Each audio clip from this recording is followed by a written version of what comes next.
Assalamualaikum warahmatullahi wabarakatuh. Selamat datang di channel saya.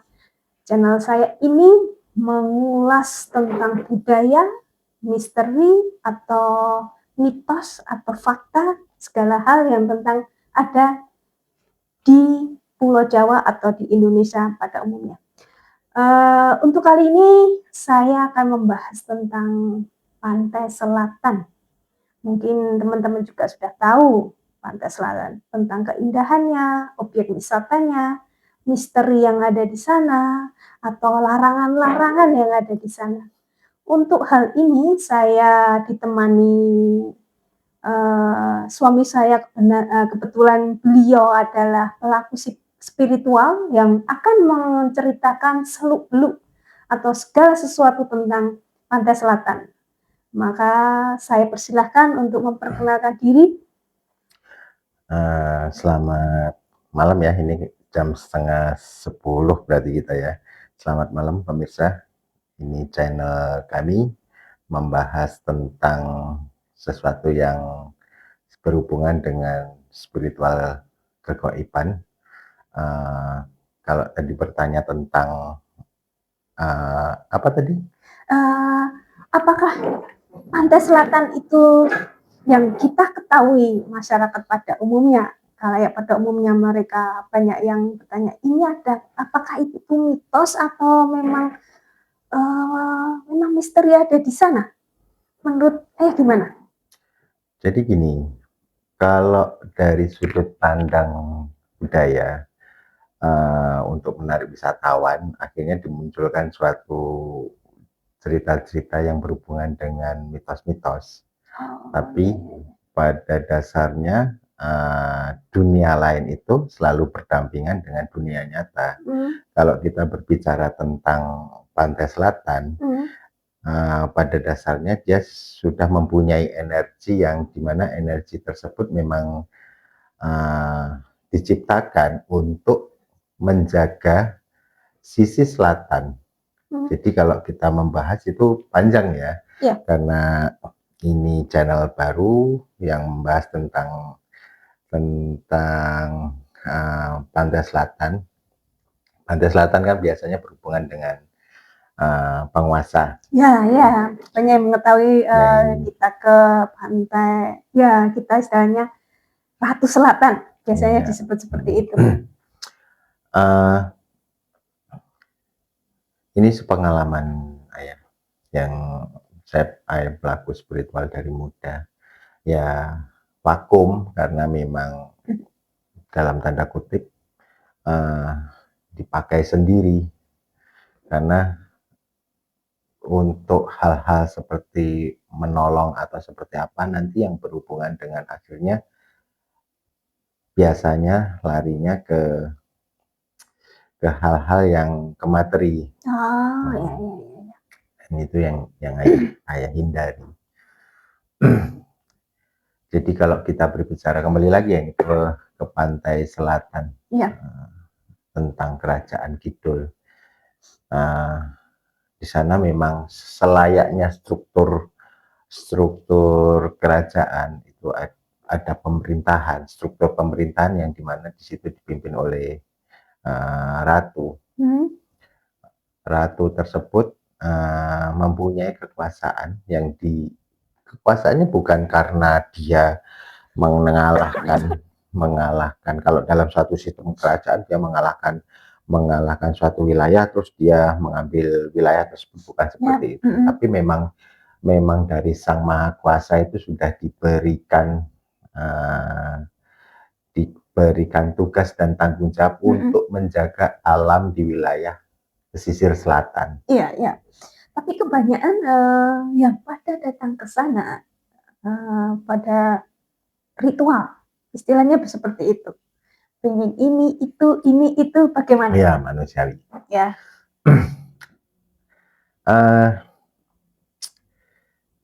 Sama seperti halnya di pantai selatan, pantai utara, ataupun di wilayah barat ataupun di wilayah timur, itu dipercaya ada kekuatan-kekuatan inti, kekuatan-kekuatan yang dimana dia bisa membantu apa yang menjadi keinginan manusia. Kita lihat dari sisi pantai selatan sendiri, kalau orang itu lebih mengidentikan dengan apa namanya, Apa? Harta. harta. Ya. Ya, jadi kebanyakan itu berhubungan dengan harta, berhubungan dengan kedudukan ataupun istilahnya penglaris, itu kebanyakan lebih kuat di sana. Apa namanya,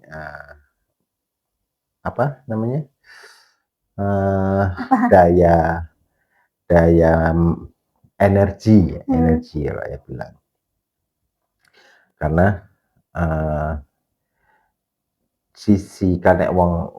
kalau ini bahasa Jawanya, nek wong Jawa ngomong, kalau orang Jawa bilang itu nek tentang hal yang berhubungan dengan pengasihan, larilah ke pesisir selatan. Karena di situ memang pintu gerbang energi gaibnya besar.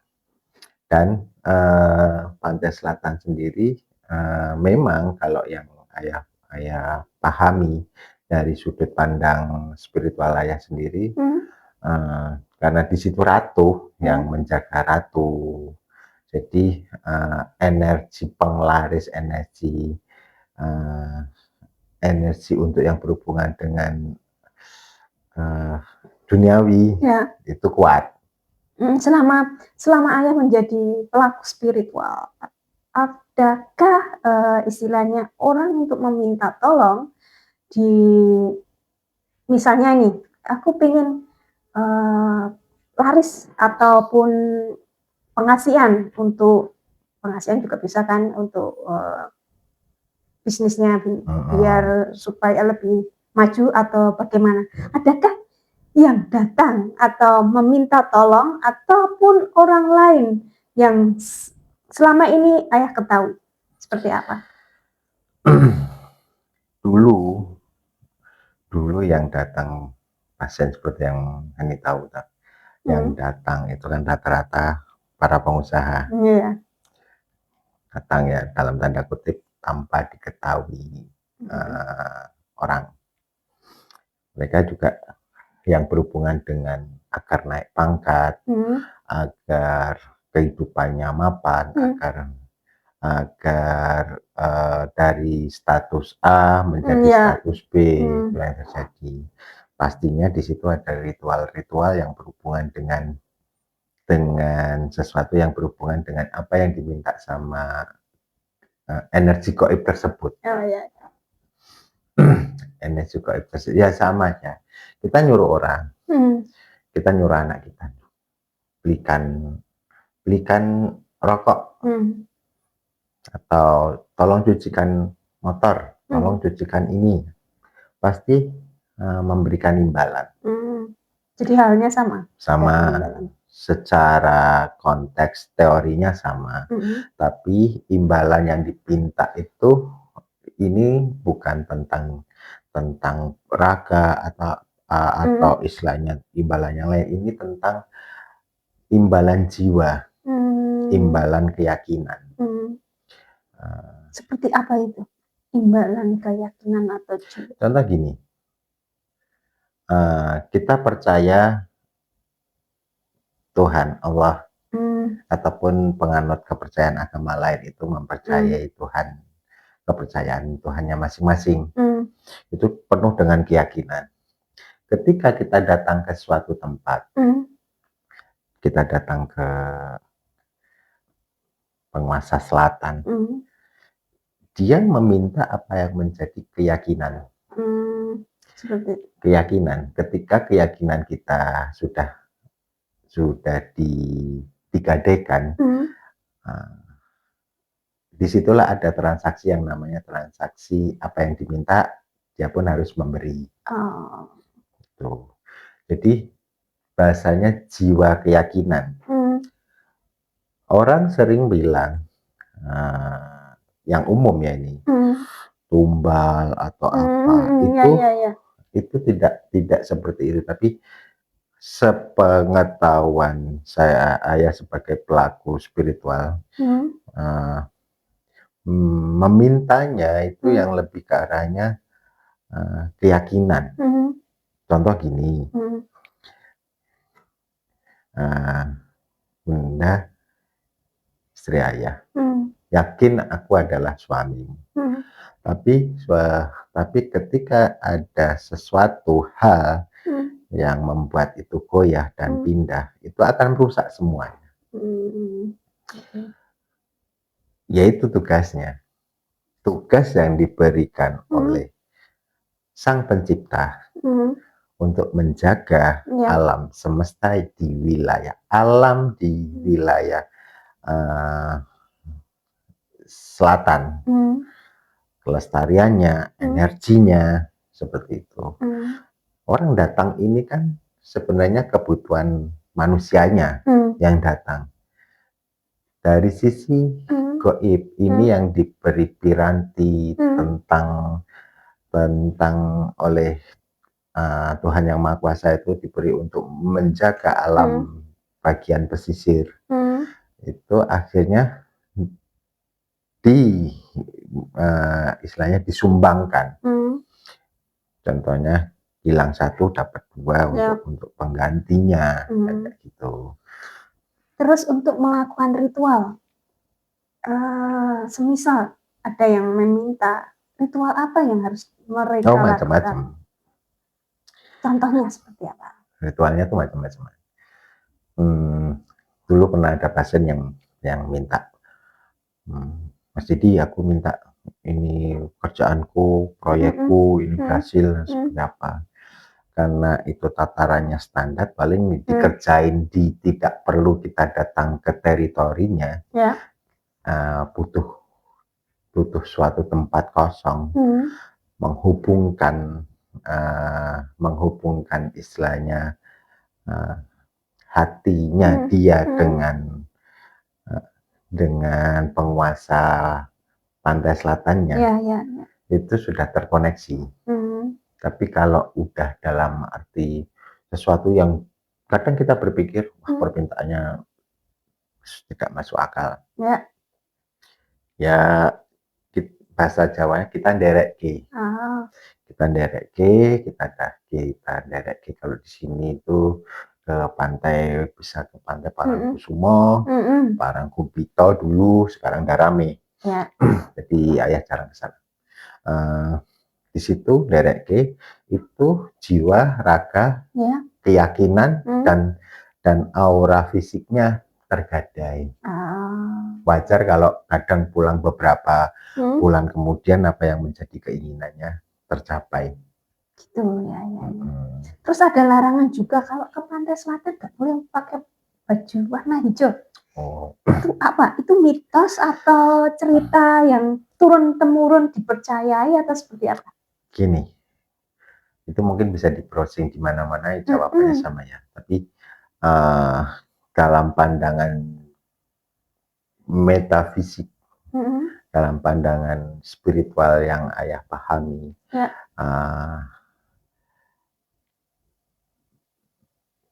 hijau itu sebagai lambang suci, lambang kekuasaan yang dipakai oleh penguasa-penguasa gaib.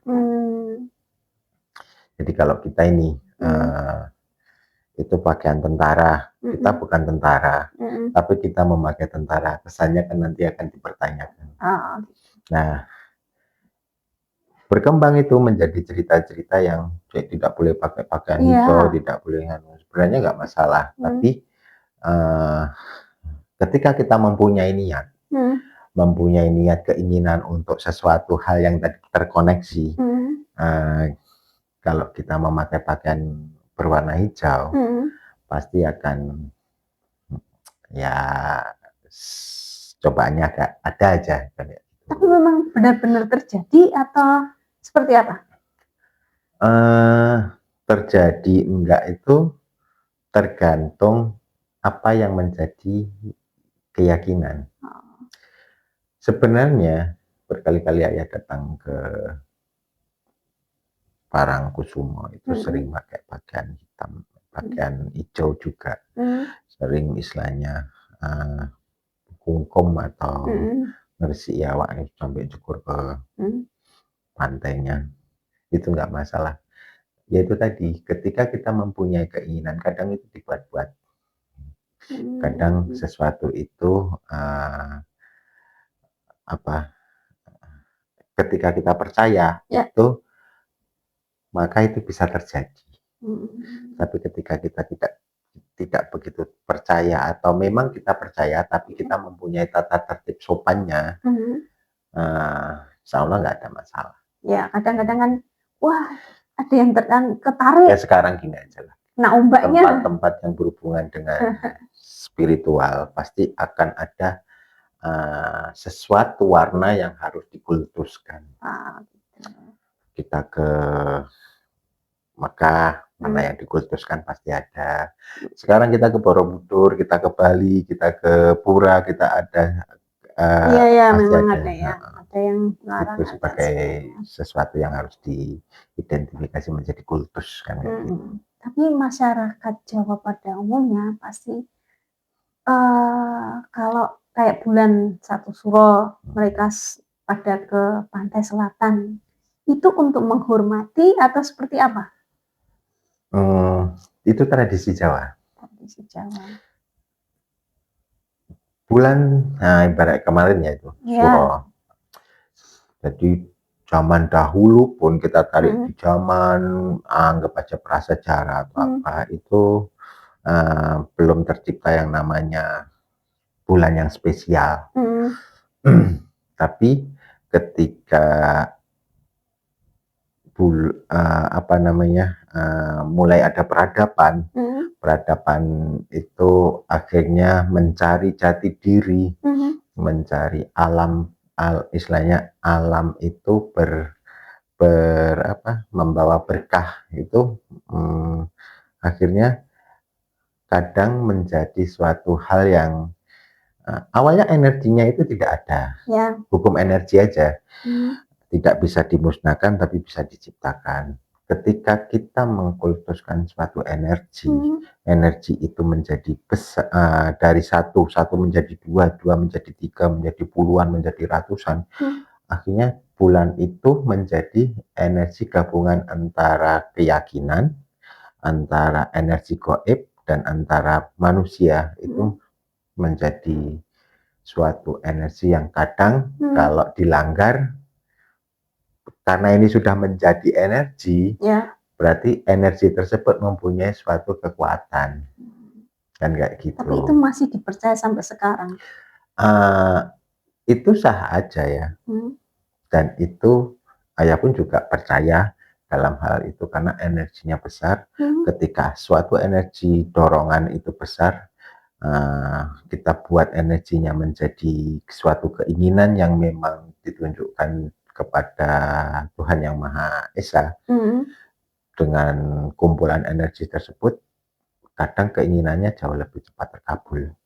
Berarti kalau ke sana satu ada yang pasti kan permintaan untuk ya tadi seperti yang ayah utarakan, untuk istilahnya biar lancar kerjaannya atau bisnisnya ataupun segala sesuatu yang berhubungan dengan keduniawian.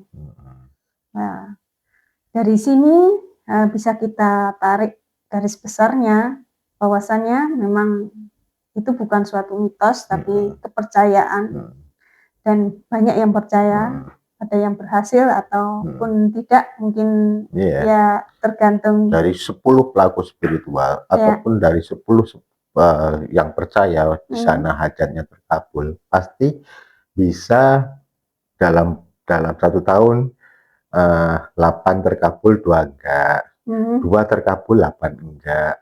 Kenapa yang tidak terkabul karena apa? Apa kurang percaya atau hanya aku pengen atau seperti apa? Separuh hati itu tadi, antara yakin tidak yakin, antara dia percaya sama sing dereke Oh. Dereke itu berarti pelaku, juru kuncinya. Ini apa bisa membuat aku Ya. membuat apa yang menjadi hal Keinginan. seperti itu. Itu ayah alamin ya. Ada dulu tahun udah lama kan 2010 2011. Ada yang percaya, ada yang nanti kayak bahasa Jawanya maido itu apa ya? Kayak Gak percaya. antara apa iya ini ya kayak gitu itu biasa. Tapi yang terjadi ketika orang percaya benar, sugesti itu bukan ke hal paranormal, mensugesti agar apa pasien atau yang minta bantuannya terus percaya, bukan. Sugesti itu adalah juga bagian dari energi.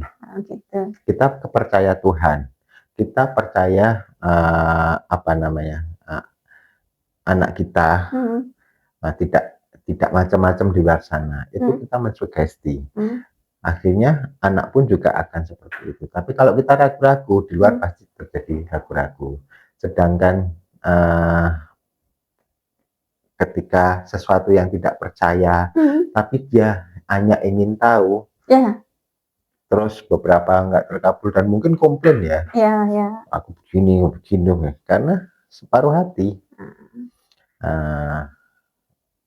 Kadang gini, mintanya gunung, tapi pengorbanannya hanya secangkir. Banyak itu. Jadi goibnya kan akan gini, kamu memberi aku apa, itu goibnya ya. Ayah terus bilang sama dia, minta ini, nanti ditaruh di larung atau di apa, terserah, kamu sendiri yang jalanin, terserah, tapi seperti ini terserah. Nah, itu separuh hati atau apa ya, itu kadang nggak terjadi. Jadi kalau saya pastikan itu nggak terjadi. Kayak istilahnya untuk permintaan-permintaan itu memang dari goib yang harus disediakan atau bagaimana untuk ritual? Kadang kan gini, yang Bunda tahu, ada menyan, ada bunga, ada dupa, mungkin pakai lilin kalau baju ruangan, terus agak naik lagi pakai ayam mungkin, ataupun kepala sapi, kepala kerbau, atau kepala kambing, atau kepala apa, terserah kan. Ini sebenarnya kunci untuk membuka gerbang komunikasi. Jadi ketika kita memberikan, bukan memberikan ya, tapi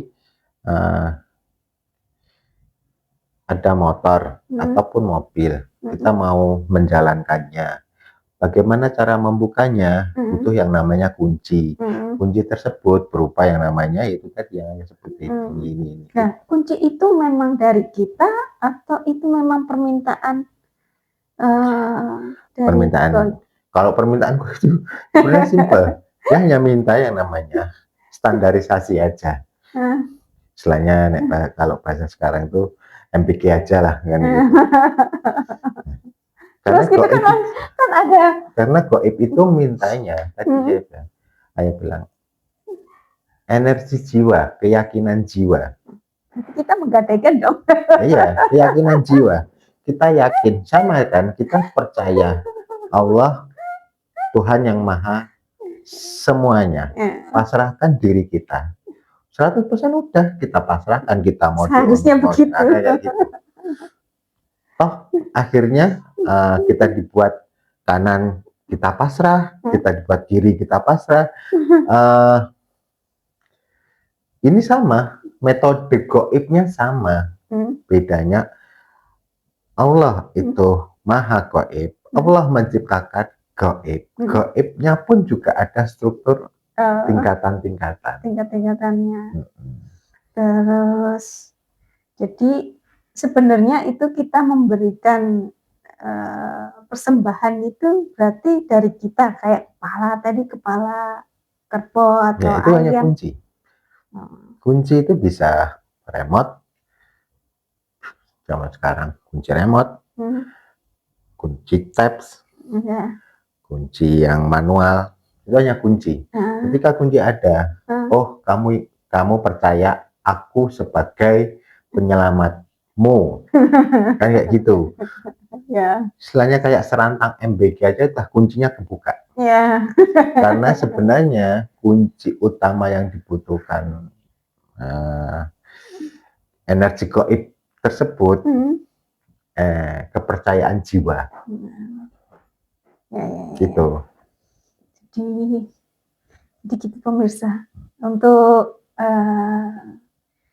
mendatangkan sesuatu yang keinginan, kita menggadaikan jiwa kita. Mungkin akan menjadi pro kontra ya, cuman ini pastilah. pengalaman apa yang saya pahami tentang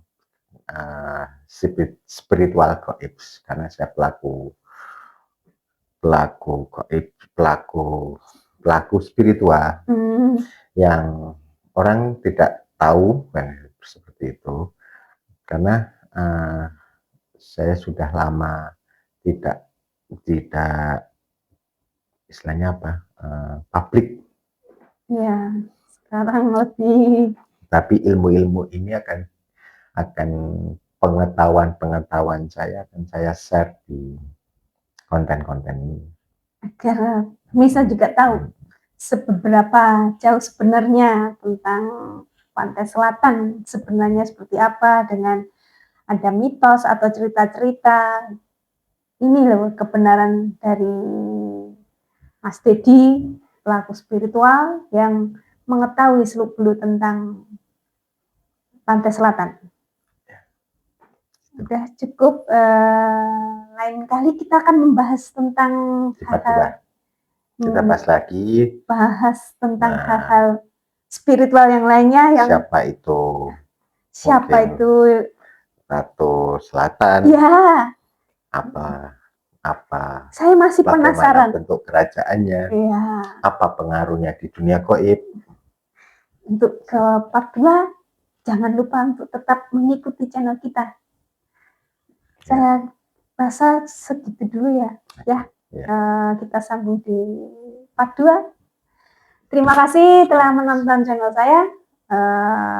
Saya Teresa dan Mas Dedi mohon undur diri. Wassalamualaikum warahmatullahi wabarakatuh.